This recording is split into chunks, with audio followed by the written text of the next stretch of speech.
انا جيت البنات من بعد غياب دام يوم. انا جيتكم وجبت لكم ان شاء الله الجديد. كي دايرين؟ لاباس عليكم؟ كلشي مزيان؟ نتمنى تكونوا بخير وعلى خير. نتمنى تكونوا دوزتوا الجمعه بخير وعلى خير. الحمد لله. كي دايرين؟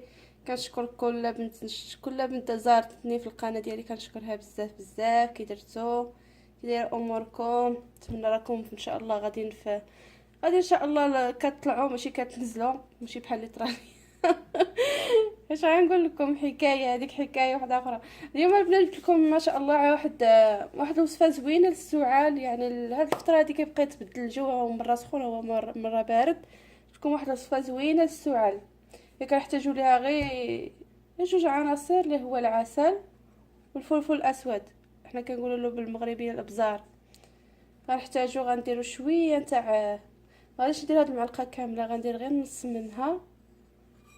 غنديرها بحال هكا، نديرها مع البزار صافي، وغنحركها مزيان. هذه الصراحه تبقاو تشربوها كل ليله قبل ما يمشي الانسان ينعس، يبقى يستعملها كل ليله قبل ما يمشي ينعس لمده 3 ايام. زوينه الصراحه، زوينه جد فعاله. كاع اللي كيعاني من السعال جرب هاد الوصفه. هي شويه كتجي حاره مع فيها البزار، وهي ماشي مشكل. ويمكن تعطيوها حتى الدراري الصغار. هي الا بغيتو تعطيوها الدراري الصغار ما تكثروش فيها البزار، ديروا غير واحد شويه الدراري الصغار، غير واحد راس معلقه ما كاملش، حيت الدراري الصغار ما يقدوش على الحروريه، ماشي بحالنا حنا الكبار تنصبروا الحروريه ماشي مشكل.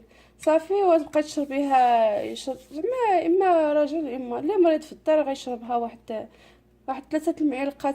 هي معلقه هي وحده، ولكن يدوميها زعما لمده 3 ايام قبل ما ينعس الانسان يدومها. جد فعاله وزوينه وان شاء الله. كنتمناو الشفاء لجميع الناس وشكرا بزاف للبنات اللي انضموا للقناه ديالي. كنشكركم بزاف بزاف وكنسلم على اي وحده يعني بغاتني نقلبها. حتى انا بغيتكم نقلبوا الحمد لله. وشكرا بزاف على الاهتمام ديالكم، وكنتمنى تضغطوا على سبسكرايب وتفعلوا الجرس باش يوصلكم كل جديد ان شاء الله. وكنشكركم كاملين على المتابعه وحسن المتابعه ليا وجميع القنوات ان شاء الله. وكنتمنى جميع القنوات ان شاء الله بالازدهار والتقدم الى الامام ان شاء الله. وهذا ما كان، والسلام عليكم ورحمه الله.